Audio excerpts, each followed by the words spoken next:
विषय आहे छतरपूर आरटीओ मध्य प्रदेशचा। इथे जर आपण बघितलं ना तर गाडीमध्ये आरटीओचा माणूस येतो आणि त्यानंतर ट्रक चालक जे आहेत त्यांच्याकडनं 200 रुपये जे आहे ना ते घेतो आणि परत ही जी बोलेरो गाडी आहे ना या गाडीकडे जातो। आता या बोलेरो गाडीमध्ये कदाचित आरटीओ साहेब जे आहेत ना ते बसलेले आहेत आणि ते पैसे घेतात आणि त्यानंतर तो चालक परत वापस येतो आणि दुसऱ्या गाडीचे पैसे घ्यायला तयार असतो। आता विषय असा आहे ना की जर का ट्रक चालकांनी यांना पैसे नाही दिले तर हे डिजिटल भारत म्हणजेच मोदी साहेबांनी जे ऑनलाईन केलंय ना सगळ्या गोष्टी, गाडीचा नंबर ज्यावेळी आपण मशीन मध्ये टाकतो त्यावेळी पूर्ण डिटेल दिसते।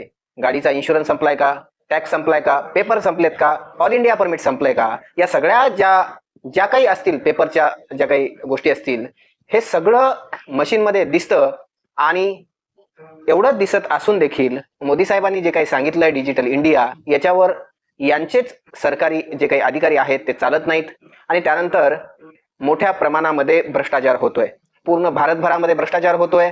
जर ट्रक चालकांनी पैसे नाही दिले तर या ऑनलाईन चलन जे आहे ना याचा आधार घेऊन त्या ट्रक चालकांना मोठे मोठे चलन केले जातात जे की ते वर्ष वर्ष भरू शकत नाहीत।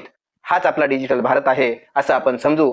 सर्वसाधारण माणसाचं जगणं आहे ना ते अक्षरशः मुश्किल झालंय हे जे काही डिपार्टमेंट आहे यांच्यामुळे। आता विषय असा होतो ना की गाडींचे पेपर, गाड्या ज्या आहेत ना त्यांचे पेपर अंडरलोड गाड्या असतात, कुठल्याही प्रकारच्या ओव्हरलोड नसतात, तरी देखील ट्रक चालक, ट्रकचे जे मालक आहेत ना यांची पिळवणूक केली जाते या डिपार्टमेंटकडनं।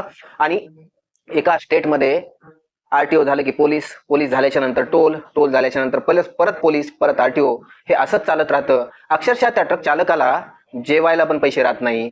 हे आपलं डिजिटल भारत आहे। तुम्हाला या डिजिटल भारताविषयी काय वाटतंय आम्हाला कमेंटमध्ये नक्की सांगा। यूट्यूब चॅनलला जर तुम्ही नवीन असाल ना तर सबस्क्राईब करा, फेसबुक चॅनलला तुम्ही नवीन असाल तर फॉलो करा।